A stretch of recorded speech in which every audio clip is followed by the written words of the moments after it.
Stage 2.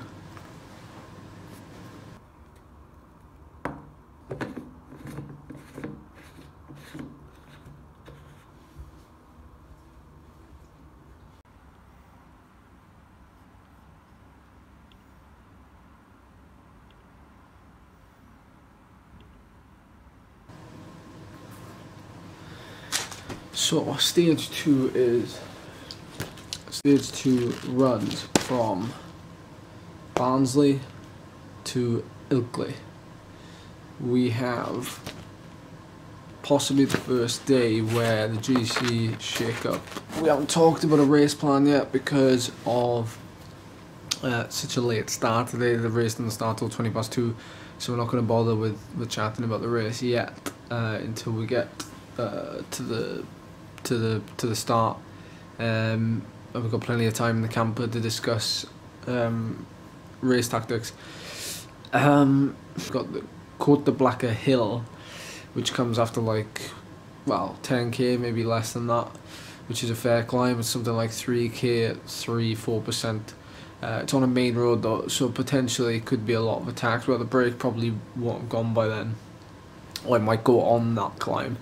We head past Rotherham, and then head north up to Castleford, around the back of Leeds, and then we come into Ilkley itself, which has the Côte d'Opal Bank and the Côte de Cowan Calf. Now the race finishes on the Côte de Cowan Calf. It's a 4 or 5 minute climb according to Tom Moses, and obviously the Strava, which he has got at the minute. The climb looks decent. It's 8% average gradient with some a lot steeper pitches near the top.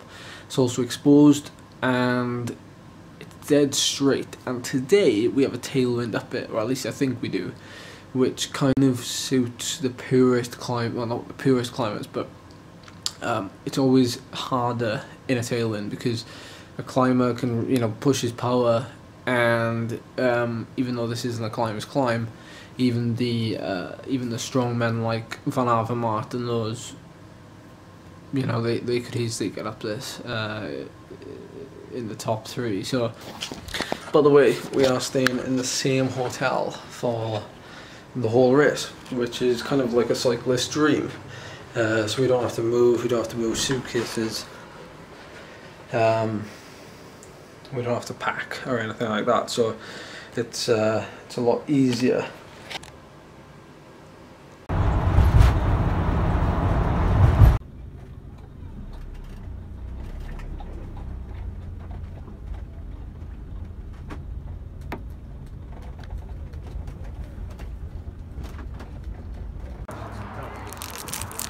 Don't need to go back to you.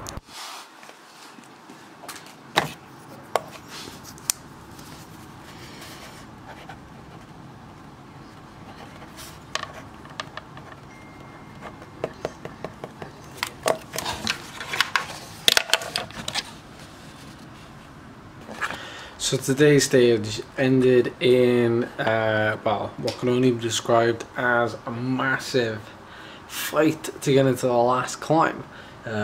Obviously, with it being a summit finish, it was always going to kick off there. The first like hour, yeah, the first hour, I think we did like 48k. Also add in the fact that we climbed 800 meters in that first hour, like, and the whole stage was like 2,000 meters of climbing. That's nearly half of our whole day of climbing.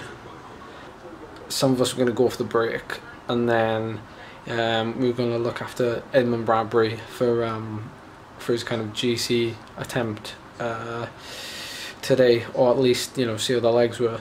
Hard to gauge when you're going against World Tour pros, I guess, and you don't really know, you know, what you're capable of. I include myself in that because I've never raced against guys like this. Like, it was really hard that first hour and a half. The whole race totaled 3.5 hours, so we rattled right through it. And then, you know, trying to put Bradbury in a good position into that last climb was quite difficult.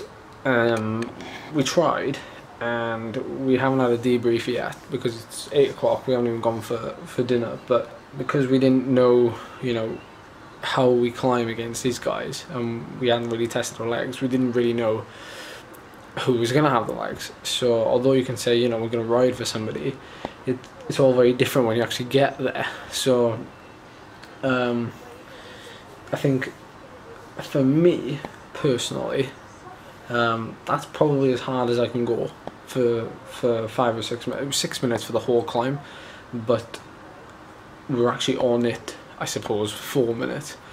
But that's pretty much as hard as I can go for that length of time. Don't get me wrong, the numbers I produced were great. I felt great, but it's the positioning aspect of it. So Bibby rode really well, and Bibby picked up 13th. That's a great result for him. Don't really know what else to say really, but being this is like my kind of view on the race, like I said, I put like pretty much everything I could into that climb, and tried to support the guys as much as possible. But like, you know, positioning is like 98% of the battle. You know, I hope that the support is continued and we can make the most of it tomorrow and the day after, by trying to get in the break again. But it only gets harder from here, so we're just gonna knuckle down and keep trying. So yeah, thanks for watching.